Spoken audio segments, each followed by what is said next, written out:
अब उनके घर वालों ने उसके लड़के के खून के कपड़े जलाए हैं। 19 साल का लड़का, इसको सीख दी गई है, सिखाया गया है, इसका मास्टरमाइंड है।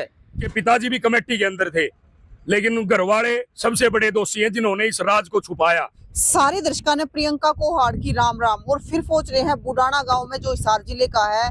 2 मर्डर और गांव का ही अपराधी, लेकिन इसके पीछे मास्टरमाइंड नाम किसी और का ही आ रहा है। तो गांव वाले हैं, क्योंकि गांव वाले तो पूछा जा तो गांव वाले और किसी का नाम बता रहे हैं कि इसके पीछे मास्टरमाइंड और है। राम राम जी। राम राम जी। क्या नाम आपका? रविंदर है जी। रविंदर। तो गांव का ही अपराधी है, लेकिन इसके पीछे नाम और किसी का आ रहा है। नाम और किसी का वैसे नहीं आ रहा जी। राम झूठ नहीं बोलता कभी किसी की। मतलब वो मास्टरमाइंड है। वो हर मतलब जैसे कि कोई बात होती है वो उकसाता है हर मैटर को, इसलिए उसको बोल रहे हैं। वो हर चीज में आगे मिलता है जहाँ उसको कुछ नहीं मिलता। जैसे हमारे अगर ये कांड हमारे से हो जाता तो वो यहाँ पे इतना एक्टिव रहता बहुत ज्यादा। वैसे वो अब है ना तो वो दाग पे आया, ना वो मतलब बैठने आया घर पे। वो मतलब इस चीज से दूर है। वो सिर्फ जो भी बात होती है उसको उकसाता है। वो इनके पास वो रहता था, इनके घर पे आता जाता था, मतलब 12-12 घंटे इनके पास रहता था। पहले इन्होंने जो एक लड़के को चाकू मारे थे, उस केस में भी इनको वही लेके जाता था और वही लेके आता था। इसलिए इसका सारा मास्टरमाइंड ये गांव का आज का नहीं है, पहले भी इसको समझाया है, ये मान नहीं रहा। पुलिस पर कार्रवाई नहीं कर रही है मास्टरमाइंड कोई और ऐसी कांड को। अब पुलिस को बोला है जी, मतलब अपनी पुलिस कार्रवाई अब करेगी।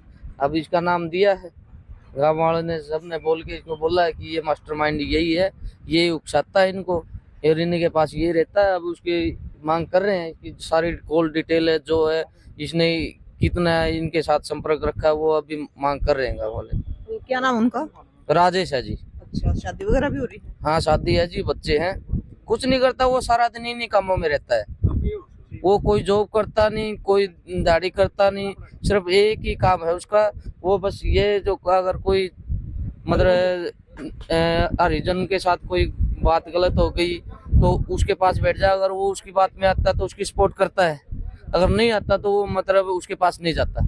यही काम है उसका। हाँ, वो सिर्फ उकसाता है, जो उसकी मानता है उसके मतलब घेरे में जो आता है, मतलब वो बात जिसके उसके कान में डालता है उसके वो करता है, उसी के संपर्क में रहता है ये और किसी के पास नहीं जाता ये। राम राम जी। राम राम जी। क्या नाम है आपका? अशोक है जी। बुडाना गांव से? हाँ जी, बुडाना गाँव से। तो मतलब क्या है ये, किस प्रकार से है पूरा मामला कि मतलब अपराधी कोई और है और नाम किसी का और का रहा है, गांव विचार है कि उसको पुलिस उठाए? देखो जी, अपराधी जो है जिन्होंने इस घटना को अंजाम दिया है जी वो आज पुलिस की गिरफ्त में है। जी। और गांव और पूरी बारह खाप, देश और प्रदेश एक ही चीजों पे निगाहें बना के बैठा है। भाई जो इसका मास्टरमाइंड है, कोई भी हो, भाई कम से कम वो तो पब्लिक के बीच में आए। भाई कैसे ये घटना को अंजाम दिया, कहाँ से इनका सिस्टम चला, क्या इनके दिमाग में चल रहा था और क्या ये चाह रहे थे। और आपके चैनल के माध्यम से मैं प्रशासन और न्यायाधीश से, जो जिन्होंने इस घटना को अंजाम दिया है, मैं इनकी फांसी की सजा की गुहार लगाता हूँ। अच्छा देखो, जिस प्रकार से मतलब पहले बता रहे हैं, पहले जो ये अपराधी है पुलिस ने पकड़ा है अनूप, हाँ जी। तो पहले भी गांव में कई सारी चीजें करी है इसने। नहीं, ये है जी 3 भाई है ये। अच्छा। इसके जो 2 बड़े भाई थे, वो एक अपने चमारा का लड़का है, उसका चक्कू मार के दोनों फरार हो रहे थे। इसके बड़े भाई? हाँ जी। अच्छा। दोनों फरार थे यहाँ से, वो पुलिस ने अरेस्ट करके और आगे हवालात में डाल दिए। और मतलब ये लड़का है, तो इसकी भी कोई ऐसी हिस्ट्री है गांव में, किसी ने गलत काम करा हो? नहीं जी, ऐसा तो कोई इसके खिलाफ कोई ऐसा मुकदमा तो था नहीं। अभी के थे जो मुकदमे, अभी 2 मुकदमे किए हैं इसने। अच्छा। पास में जो इनके परिवार में इसके घर साथ में लगते हैं, वहाँ पे इसको लड़की के साथ ये चक्कू लेके उधर सुआ लेके गया था। उस लड़की ने इसका हाथ पकड़ लिया तो उसके हाथ पे इसने काटा है। वो तो लड़की ने देख लिया, वो मतलब यहाँ पे सब बताया उन्होंने। तो एक अपने इन्हीं के परिवार में है या दानक समाज में ही, उनके शीशे सासे फोड़ो, ये मैं ऐसी वारदातें अब कर रहा था, धमकियां दे रहा था उनको। ये जो 2 मर्डर हुए ना जी, जो पहला जयवीर का जो मर्डर हुआ है, जयवीर के मर्डर के बाद इसने उसके घर में घुस के एक लड़की को, ये पहले तो उनको उसी सुएं से मारने का प्लान था इसका।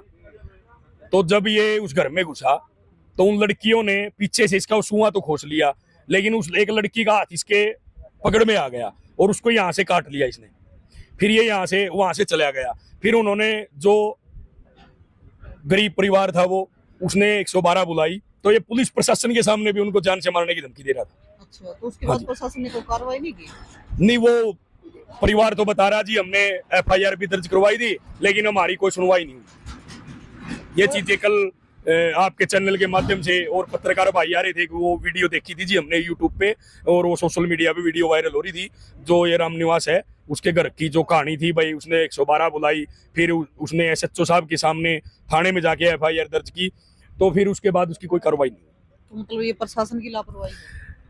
ये तो हो सकता है जी, प्रशासन की भी लापरवाही हो सकती है, क्या पता इसके अंदर कोई पॉलिटिक्स राजनीति स्टंट भी ऐसा हो भाई, किसी का दबाव प्रेशर पड़ रहा हो किसी परिवार के ऊपर। तो देखो, जिस टाइम पे जयवीर की हत्या हुई तो उस टाइम पे बताओ कि सारे सबूत प्रशासन को दे दिए थे, लेकिन प्रशासन ने कोई कार्रवाई नहीं की। नहीं, प्रशासन ने जी, प्रशासन तो देखो ये प्रशासन ही बता सकता है। वैसे प्रशासन लगा हुआ था, लेकिन जो ये निर्मम हत्या जो हमारी दादी जी की हुई है, इसमें प्रशासन ने दिन रात एक करके, और नीचे से सिपाही से लेकर ऊपर तक के, मैं तो पूरा पुलिस प्रशासन का आपके चैनल के माध्यम से धन्यवाद करता हूं भाई। उन्होंने इतनी तेजी से ब्लाइंड मर्डर में और ये सबूत इकट्ठा करके और कातिल को सामने लाने का काम किया। तो मतलब आप ये है जो अनूप है, तो अनूप का वैसे तो है मतलब गांव में वो यार, लेकिन इसके खिलाफ कोई कार्रवाई नहीं हुई गांव में होने के बाद भी, ऐसा मामला आने के बाद भी। देखो जी, मतलब गांव वाले तो डरते थे इधर आने से, क्योंकि इनके पास आते थे ये मतलब धमकियां देते थे कि दूर रहे, नहीं तो ऐसे एक्ट में ऐसा फंसा देंगे, तुम्हारे को निकालने वाला नहीं है। क्योंकि सपोर्ट में ये रहते थे, ये मतलब ऐसे एक्ट लुभाने में माहिर है। जो राजेश है इसकी फुल सपोर्ट करते हैं, ये सारे कानून पैतरे इनको यही सिखाता है। तो आदमियों का पैरा था जी इसके ऊपर। एक तो रजत कंसल जो इनका SC एक्ट का जो वकील है, एक वो, और एक हमारे गांव का ये राजेश जो सलाहकारी में इनके साथ रहता था। रात को 11-11 बजे तक इनके घर पे बैठता था, वो 24 घंटे इनके साथ रहता था।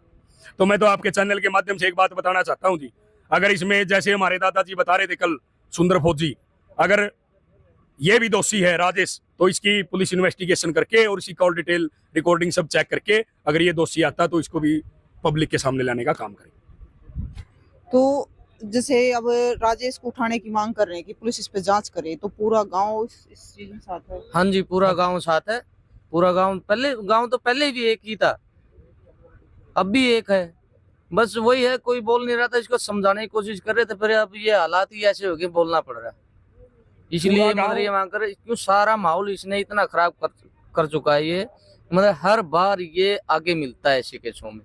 मतलब ये जैसे भी ऐसे एक्ट करवाना जिसके पास भी होता है, ये मतलब सबसे आगे जाता है, उसकी सपोर्ट जो इसकी मानता है उसको मतलब पूरा वो करता है, ये भरता है, मतलब हर ज्ञान देता है उसको, इसके अपने उस झांसे में लेके। अब जैसे कृष्णा देवी की हत्या हुई तो उस टाइम पे सारा गांव एक था और साथ में इकट्ठा बैठा भी था, दाग लग गया जी भी उस टाइम पे, तो ये साथ में ही था? नहीं जी, नहीं, ये साथ में नहीं, ये तो आया ही नहीं जी, ये दाग पे भी नहीं आया, धरने पे दिखाई दिया। और न ही हमको ये जब उसकी डेड बॉडी का अंतिम संस्कार करने के लिए गई शमशान घाट में, न हमको वहां मिला। तो इन्होंने ये दो है जी, रजत कंसल और ये, क्योंकि जो दल्ले होते हैं ना, ऐसे रजत कंसल ने हर गांव में दल्ले छोड़ रखे हैं भाई। इनका काम कुछ नहीं है, ये कोई दिहाड़ी मजदूरी नहीं करता।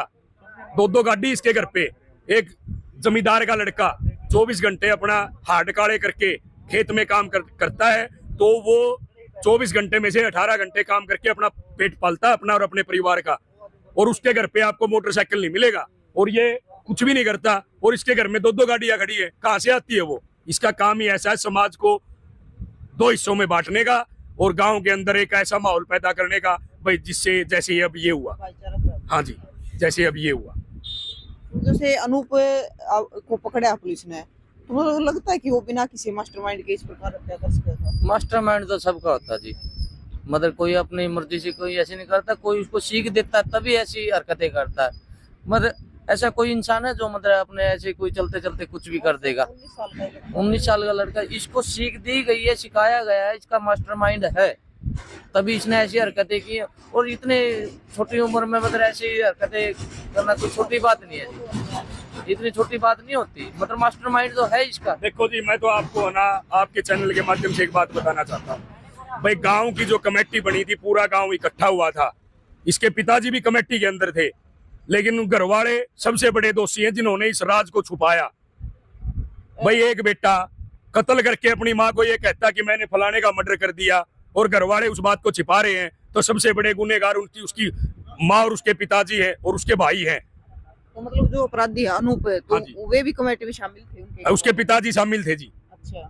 पूरा मतलब कमेटी के अंदर जब पूरा गांव दोबारा इकट्ठा हुआ, ये बकरी वाले भी बुलाए गए, भाई जो वहां पे बैठ के ड्रिंक कर रहा था उनको भी बुलाया गया। तो उस टाइम सब आए थे, लेकिन ये साधु राम नहीं गया, ये नहीं गया जी वहां पे, साधु राम इनके पिता है? हाँ इसके पिताजी हैं। ये बकरी लेके ही स्टेडियम में इसका लड़का आता था, और ये जितने पंखे शीशी दरवाजे खिड़की जो तोड़ रखे हैं ये सब इन्हीं का काम है। जब एसपी साहब के सामने जो 21 आदमी जो कमेटी बैठी हुई थी गांव की, तो कमेटी का फैसला एक ही था जी, एसपी साहब आपके तरीके से कार्रवाई करो, किसी को बुलाओ, पूछताछ करो, कोई आपको अगर मिसगाइड दिख रहा, कोई इसमें सुराग, चाहे आप उसको लाठी डंडों से, धमकी से, किसी भी प्रकार से आप टॉर्चर करो या कैसे भी करो, भाई उसको कातिल दो हमको सामने लाके। तो जब ये गांव के जी कम से कम 10-15 बच्चे उठाए पुलिस ने, तो पुलिस वालों को गांव के किसी भी इंसान ने ये नहीं बोला भाई आपने ये क्यों उठाए। तो मैं आपके चैनल के माध्यम से एक बात बताना चाहता हूँ, भाई राजेश है जो इसके ऊपर जो पूरा गांव की जो अब निगाहें बनी हुई है, भाई पुलिस प्रशासन इसको उठा के और उसकी इन्वेस्टिगेशन करे, भाई ये दोषी है या ना है। तो जो साधु राम है और उसकी पत्नी है, तो वे भी गुनहगार लगते हैं? सबसे बड़े गुनहगार हैं जी। उनको पता था जब उनके घर वालों ने उसके लड़के के खून के कपड़े जलाए हैं। अच्छा, जलाए? हाँ जी, ये चीज सुनने को मिली अभी, वो वहां से उसके रिमांड में ये चीजें खुलासा हुआ है। भाई उन्होंने बोला कि इसके जो कपड़े थे हमने आग लगा के जलाए हैं, और जो सोने के आभूषण जो हमारी दादी ने पहन रखे थे कानों में और गले का जो ढोल था, वो डीएसपी साहब ने मौके पे आकर के ये घर से बरामद किए। तो अब भी अगर आप कोई ये सोच रहा है भाई ये बेकसूर है, तो आके हमको बताए भाई ये कहाँ से बेकसूर है। तो अब तक साधु राम और साधु राम की पत्नी उठाया नहीं है?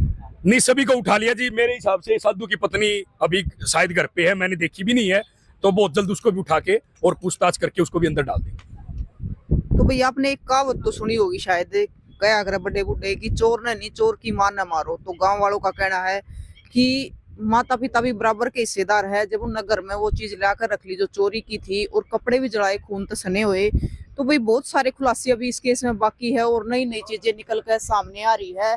क्योंकि इसके पीछे मास्टरमाइंड कोई और बताया जाने लग रहा है, जो राजेश है गांव से, उसका नाम लिया जाने लग रहा है। क्योंकि जो अपराधी है जिसने 2 मर्डर करे हैं, तो वो सिर्फ 19 साल का है, लेकिन उसके पीछे गांव वालों का कहना है कि इसके पीछे मास्टरमाइंड और ही है, कोई उकसाने वाला है, जिसके बाद ये हत्या करी गई है। तो भाई आप की कहना चाहोगे कि जिस प्रकार से इस केस में नए नए खुलासे होने लग रहे हैं, तो इस बारे में आपका क्या कहना है? लगातार अपने नई नई जो इसमें अपडेट आओगी केस में आपको दिखाते रहेंगे कि नया खुलासा होगा और क्या क्या सामने आएगी।